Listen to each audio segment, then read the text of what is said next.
Hi welcome to max TV. క్రోధినామ సంవత్సరంలో ద్వాదశ రాశుల వారికి ఎలా ఉండబోతుందని తెలియజేయడానికి ఈరోజు మనతో ఉన్నారు కోయిదర బిఎల్ శ్రీనివాసరాజు గారు. మరి ఆయన మాటల్లోనే మనం తెలుసుకుందాం. నమస్కారం అండి. ఓం నమ శివాయ. క్రోధినామ సంవత్సరంలో మకర రాశి వారికి ఎలా ఉంటుందో తెలియజేస్తారా? ఓం నమ శివాయ. జై కొండదేవత అమ్మవారు అనుగ్రహం. ఈ మకర రాశి వాళ్ళకి ఫలితాలు చూసుకుంటే ఆదాయంలో 14, ఖర్చులో 14, రాజపూజిత 3, అవమానాలు 1. ఈ రాశి వాళ్ళకి ఉత్తరాషాఢం, శ్రావణ నక్షత్రం, ధనుష్ట నక్షత్రం, ఈ 3 నక్షత్రములు కలిస్తేనే మకర రాశి. ఈ మకర రాశి వాళ్ళకి చాలా వరకు తెలివితేటలు, ఆలోచనలు ఎక్కువగా ఉంటాయి.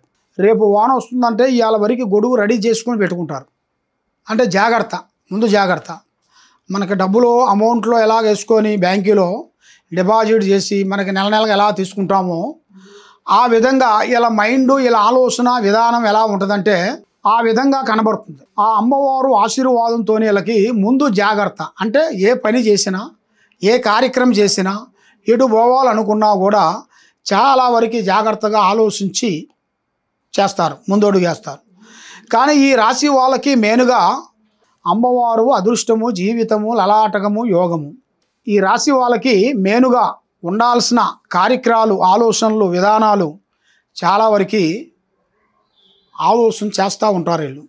ముందు జాగ్రత్త విధానాలు. కానీ ఏ కార్యక్రమాలు అనుకున్నా చేతికాడికి వస్తుంటాయి, చేజారిపోతుంటాయి. ఇస్తానంటుంటారు, ఇవ్వరు.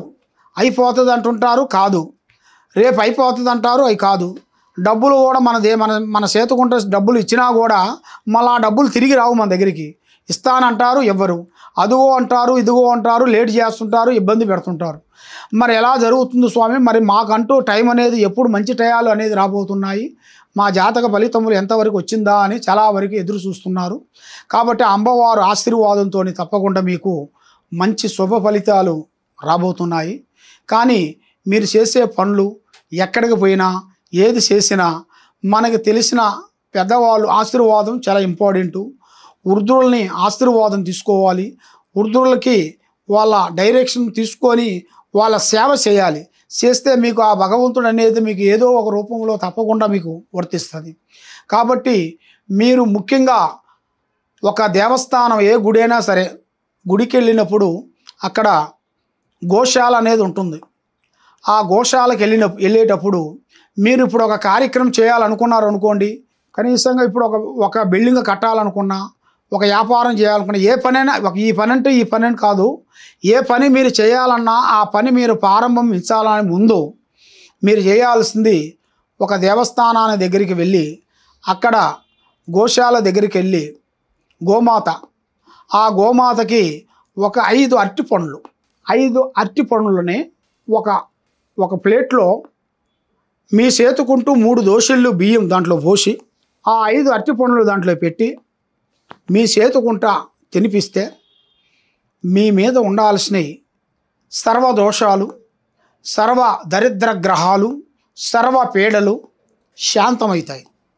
అప్పుడు మీరు ఒక బిజినెస్ కానీ, ఒక వ్యాపారం కానీ మీరు తప్పకుండా పూర్తి చేసుకుంటే జయప్రదం అనేది అవుతుంది. లక్ష్మి కలిసి వస్తుంది. ఆలోచనలు కరెక్ట్గా ఉంటాయి. మీరు ఏ పని చేయాలనుకున్నా కూడా ఆ పనిలో మీరు తప్పకుండా అభివృద్ధిగా పొందుతారు. కాబట్టి మీకు ఎక్కువగా మీరు ఎలాంటి సందేహాలు పడుతున్నా, ఎలాంటి బాధలు ఉన్నా కూడా తప్పకుండా మమ్మల్ని సంప్రదించండి. ఈ కింద ఉన్న నెంబర్కి మీరు ఫోన్ చేసి రండి. మీరు ఫోన్ చేయండి. వాట్సాప్ కాల్ ద్వారా కానీ మీకు ఏ సమస్య ఉన్నా కూడా మేము చెప్పగలుగుతాము. సర్వే జన సుఖినో భవంతు. ఓం నమ శివాయ.